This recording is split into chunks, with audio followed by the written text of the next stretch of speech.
पण हे वतनदारी बंद केली म्हणूनच तर संभाजीराजा सासऱ्याकडून मारला गेला रे। गुवाहाटी एवढं नाव बदनाम केलं का जसा काही सहायचा हिंदुस्थानातला पहिलाच माणूस तिकडे गेला। आज 2,500 रुपये महिना आहे। पैशाची लढाई धर्मभेद और जाती भेद की नहीं है, ये अर्थभेद की लढाई आहे। आमचे केदारजी आहे, घोषणा वेळेस पण ते आले, बरं वाटलं आज का एक निर्धारी आम्ही सांगतोय एका शेतकऱ्याबद्दल जेव्हा सगळे बोलायला लागल, कोणी भगवा घेऊन येईन, कोणी निळा घेऊन येईन, कोणी पिवळा घेऊन येईन, कोणी हिरवा घेऊन येईन आणि तो सगळा आमचा शेतकऱ्यासाठी लढत, तेव्हा सुखाचे दिवस आमच्या सगळ्यांच्या आल्याशिवाय राहणार। हे सुखाचे दिवस आले पाहिजे। ज्या मायनं आम्हाला 9 महिने पोटात ठेवल्या तिच्या चेहऱ्यावरची चिंता अजूनही कमी झाली नाही। त्या वतनदारीतून गुलामशाही चालायची, आदिलशाही चालायची, निजामशाही चालायची, पण हे वतनदारी बंद केली म्हणूनच तर संभाजीराजा सासऱ्याकडून मारला गेला रे। नाव औरंगजेबाचं जरी असलं तर सासरा किती 7 लाख करोड। तेलंगणाचं बजेट आहे 3.5 लाख कोटीचं आणि तेलंगणानं शेतकऱ्यासाठी पैसे ठेवले 45,000 कोटी। तिथल्या धान उत्पादक, तिथला सोयाबीन उत्पादक, तिथला कापूस उत्पादक आले एकरा मागे 5,000 देतो। गारपीट येऊ नाही येऊ काही नो, समांतर भावांतर योजना 5,000 रुपये देतो। आणि आपलं सरकार काय देऊन राहिलंय, म्हणजे दिवाळी चांगली करू, दिवाळी अंधारात नाही गेली पाहिजे। अबे साल्या, आमचं आयुष्य अंधारात चाललं, तू काय दिवाळी चांगली करणार आहे? आणि 5,000 दिवाळी चांगली होणार आहे का रे? तुम्ही साल्यावर 2-2 लाखाचे फटाके फोडणार, आम्हाला 5,000 समाधान करणार, एवढे येडे आहे का आम्ही? लाथा मारा, तुमच्या एका गावचं नुकसान, एका एकरा माग कापसाले 5,000 तुम्हाला कमी भेटले, 5,000 एका क्विंटला माग भेटले कमी, एका क्विंटला माग। आणि 1,500 बहिणीला दिले, म्हणजे तुमच्यातून लुटले, अर्धे बहिणीला पाठवले, अर्धे येणं सालेनं खिशात ठेवले। आता 5,000 रुपये पर क्विंटल नुकसान झालं। एकरी जर 8 क्विंटल पकडला तर 40,000चं नुकसान एका एकरवाल्या शेतकऱ्याचं आहे।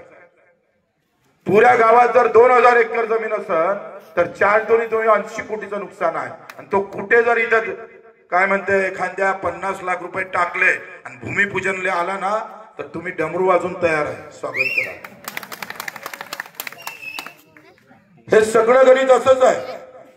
म्हणजे तुमच्या गावाला 80 कोटीनं फक्त कापसामध्ये लुटलं आणि 50 लाखासाठी जर भूमिपूजन करायला तुम्ही डमरू वाजत असाल तर डमरू वाजू नका, लात मारा साल्याले, मग विचार करा। हे बोलायला तर गावात जे आहे ना, हे पार्टीचे गुलाम बसले असतात, झेंडा घेऊन बसले, याले बाप मेला तरी 72 पण नेता जिवंत राहायला पाहिजे। कारण त्याला जिल्हा परिषदेचे तिकीट पाहिजे, त्याला पंचायत समिती तिकीट, म्हणजे चारोय तरफ त्या शेतातलं धान्य हातात येपासून आणि हातातलं विकेपर्यंत वांदा आहे तुमचा। पण संख्या तुमची जास्त, वांदा तुमचा जास्त आहे। थोडं तपासा, रात्रभर विचार करा। तुम्हाला जमत नसेल तर हुशार बायको असेल तर तिला तरी विचारा। तुमच्या अजून आटोक्यात आलाच नसेल घे तर बायकोले तरी विचारा, तुमच्यापेक्षा ते बरी आहे। आणि ते जमत नसेल तर पहिलाच वागणं तरी लक्षात घ्या का ते मागून गेलं तर लात मारते, समोरून घेतलं तर सिंगावर घेते, तुम्ही कोणालाच काहीच करत नाही। च्या मायाची खटखट, तुमच्यापेक्षा तर बैल बरा आहे रे, तुमचा बैल बरा, त्याला लात तरी मारता येते, तुम्हाला काहीच करता येत नाही। मी बऱ्याच जणांना विचारतोय, पुरा महाराष्ट्रभर फिरलोय, अरे जर आपला कापूस 3,000ला विका लागला तर काय कराल तुम्ही? सगळे शांत राहा। म्हणजे चारोय तरफ त्या शेतातलं धान्य हातात येपासून आणि हातातलं विकेपर्यंत वांदा आहे तुमचा। पण संख्या तुमची जास्त, वांदा तुमचा जास्त आहे। थोडं तपासा, रात्रभर विचार करा।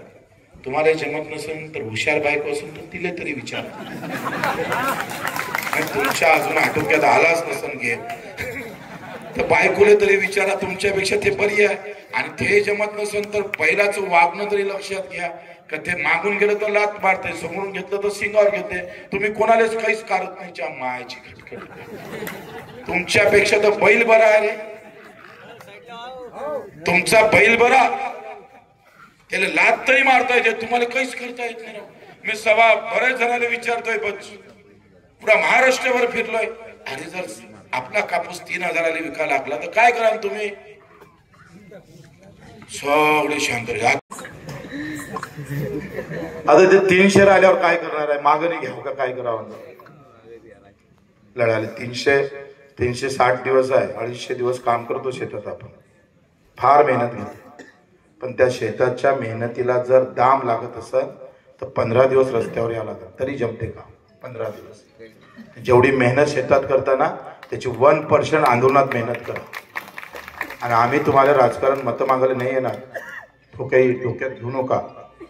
बच्चूकडून मतासाठी करतोय, बिलकुल नाही.